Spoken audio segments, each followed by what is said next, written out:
अब आपकी बातों को सुनकर मेरे मन में एक सवाल आता है कि अगर इतने गंभीर मसले, इतने बुनियादी मसले हैं, तो फिर आपके एक नेता को यह क्यों कहना पड़ता है कि देश को कोई बचा सकता है तो वो मुस्लिम? चुनाव से 10 दिन पहले सावरकर का जिक्र करना क्यों जरूरी होता है? क्योंकि अगर इन बातों को आपके नेता नहीं कहते तो शायद जो बात आलोक शर्मा यहां कह रहे हैं, ये बातें ज्यादा हाईलाइट होती, बीजेपी को मौका ना मिलता कि वो सावरकर के नाम पर पोलराइज कर ले, या फिर बीजेपी ये ना कह पाती कि आईएनसी का मतलब होता आई नीड कम्युनलिज्म। तो ये मौके फिर आपकी पार्टी के नेताओं ने क्यों दे दिए, जिन्होंने ये कह दिया कि देश को सिर्फ मुसलमान बचा सकता है? या आपके गुजरात के प्रत्याशी हैं? देखिए, मुझे लगता है किसने क्या कहा उसकी लिस्ट में जाएंगे तो बहुत लंबा चौड़ा मामला है। हार्दिक पटेल ने मोदी जी को यमराज कहा था, क्या मान लें यमराज हैं वो? उन्होंने कहा था फेंकू हैं, मान लें। अल्पेश ठाकुर ने कहा था 80,000 का मशरूम खाते हैं मोदी जी, उससे गोरे हो जाते हैं। कौन क्या कह रहा है वो छोड़िए। आपने अगर 27 साल तक काम किया है तो आप अपने काम पर वोट मांगिए ना। आपने को तो किसी ने नहीं रोका है। ये साइकोलॉजिकल प्रेशर बनाना, मोदी साहब कल वलसाड़ में भाषण दे रहे थे बड़े बड़े, मैं पूछना चाहता हूं, बाढ़ में 63 लोग मर गए पिछले साल वलसाड़ में, 30 लोग कोरोना में, वहां पर डेड बॉडी सड़ गई उस वलसाड़ के हॉस्पिटल में, ट्राइबल एरिया। मैं आलोक जी आपकी बात आपने इंपॉर्टेंट मुद्दे उठाए, ये मुद्दे को हम जिक्र करेंगे, लेकिन एक बार आम आदमी पार्टी को भी शामिल करते हैं, कुलदीप जी को शामिल करते हैं। कुलदीप जी देखिए, कांग्रेस तो कह रही है कि हम बड़े ग्राउंड लेवल पर जाकर ग्राउंड रूट पर अच्छे से काम कर रहे हैं, फिर अरविंद केजरीवाल बार बार यूं कहते हैं जनता से कि कांग्रेस को वोट देकर बर्बाद मत कीजिए। मीडिया वालों पर सवाल करते हैं कि देखिए सिर्फ आप लोग कांग्रेस को गंभीरता से ले रहे हैं, जबकि ओवैसी साहब कहते हैं कि आप लोग बीजेपी के छोटे रिचार्ज हैं। तो आम आदमी पार्टी इस सबके बीच में कहां पर है? कांग्रेस तो कह रही है मजबूती से लड़ रहे हैं।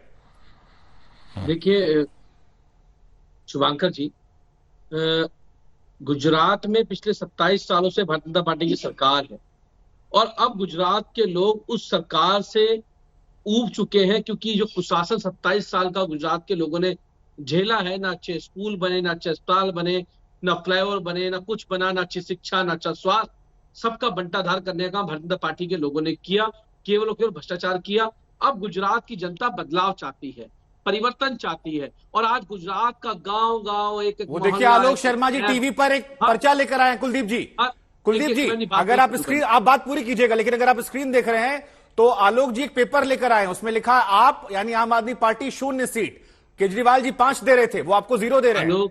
आलोक जी क्या कह रहे हैं मुझे इस बात से फर्क नहीं पड़ता है। आलोक जी को खुद पता है अपने मन में वो क्या कहना चाह रहे हैं। वो जो 0 दिखा रहे हैं उनको पता है गुजरात में आ रही है, दिल्ली में आ चुकी है, गुजरात में आ रही, पंजाब में भी इनके ये हालात नहीं, इनको पता है अच्छी तरह। कांग्रेस कहीं है नहीं, मैं उसकी जिक्र भी नहीं करना चाहता, क्योंकि कांग्रेस कहीं बची है नहीं देश में, ना गुजरात में बची, ना दिल्ली में बची, ना पंजाब में बची। कांग्रेस का कोई वस्तु बचा नहीं है पूरे देश भर के अंदर। तो लेकिन 27 साल का जो कुशासन भारतीय जनता पार्टी का है, गुजरात बदलाव चाहता है, परिवर्तन चाहता है, और आज परिवर्तन का नाम है अरविंद केजरीवाल। लोग चाहते हैं कि एक ऐसी सरकार, एक ऐसा मॉडल, जैसे गवर्नेंस मॉडल, जिसने दिल्ली को अच्छे स्कूल दिए, अस्पताल दिए, महिलाओं को यात्राएं दी, सब चीज दी, वही पंजाब तक पहुंचा, वो गुजरात में पहुंचेगा। गुजरात के लोगों को ये उम्मीद है कि अरविंद केजरीवाल जी अब गुजरात के अंदर आ रही है सरकार आम आदमी पार्टी की, और गुजरात के लाखों लोगों का 1 मार्च के बाद गुजरात के लोगों का बिजली का बिल 0 आएगा। गुजरात की महिलाओं को सम्मान के रूप में 1000 रुपए मिलेंगे। ये सब बातें कुलदीप जी जो आप कह रहे हैं ये तो आपके घोषणा पत्र में है, लेकिन जब असदुद्दीन ओवैसी ये कहते हैं कि आप लोग बीजेपी के छोटे रिचार्ज हैं, हिंदुत्व की बात आप भी करते हैं, आप लोगों ने भी केवल 2 सीटें मुसलमानों को दी है, 58 लाख मुसलमान है, तो क्या आप लोग भी वही हार्डकोर हिंदुत्व वाले फैसले पर हैं? आपको लगता है कि इसी से आप लोग भी जीतेंगे कि हिंदुत्व की बात करेगा जो नारे लगते हैं, जो हिंदू हित की बात करेगा वही राज करेगा, इसी फॉर्मूले को आप लोग भी अपना रहे हैं? शुभांकर जी, आम आदमी पार्टी किसी की जाति, किसी की का मजहब देखकर टिकट नहीं देती है। आम आदमी पार्टी सर्वे कराती है, सर्वे में जिसका नाम आता है उसको टिकट देती है, और आम आदमी पार्टी स्कूल, अस्पताल की राजनीति करती है। आम आदमी पार्टी लोगों को सुविधाओं की बात करती है। आम आदमी पार्टी अच्छे स्वास्थ्य की बात करती है। भाजपा की देर नहीं है कि इसके 27 साल प्रशासन ने 134 लोगों की मोरबी में जान ले ली, और मोरबी में जान लेने के बाद मैं आलोक जी आपके पास भी आ रहा हूं, लेकिन विनोद अग्निहोत्री जी, आपने तीनों पॉलिटिकल पार्टी के नेताओं को सुना, बीजेपी को, कांग्रेस को, आम आदमी पार्टी को। अब तीनों की बातों से एक जर्नलिस्ट के तौर पर आपका ओपिनियन क्या निकलता है? क्योंकि बीजेपी जिस हिसाब से आम आदमी पार्टी को एक्सपोज कर रही है, ये सवाल आता है क्या आम आदमी पार्टी के इंटरेस्ट डेरी सहमी है? कांग्रेस जो दावा कर रही है ग्राउंड रूट पर, कांग्रेस मजबूत दिखा रही है, आलोक जी उसको 0 सीट दिखा रहे हैं, केजरीवाल जी आम आदमी पार्टी को क्या कांग्रेस को कहते हैं कि ये तो 5 सीटों पर सिमट जाएंगे। तो इन दावों, इन हकीकत के बीच में ये चुनाव कितना अलग है और इस चुनाव को कैसे आप देख रहे हैं जर्नलिस्ट के तौर पर? देखिए, दावे प्रतिदावे तो राजनीतिक दलों का अपना काम है, अपना कर्तव्य है कि वो विरोधी के खिलाफ दावे करेंगे और अपने पक्ष में दावे करेंगे। देखिए, गुजरात जो है 2002 के बाद से नरेंद्र मोदी जी का वैसे ही होम टर्फ है राजनीति के क्रिकेट में, जैसे सचिन तेंदुलकर का मुंबई मान लीजिए।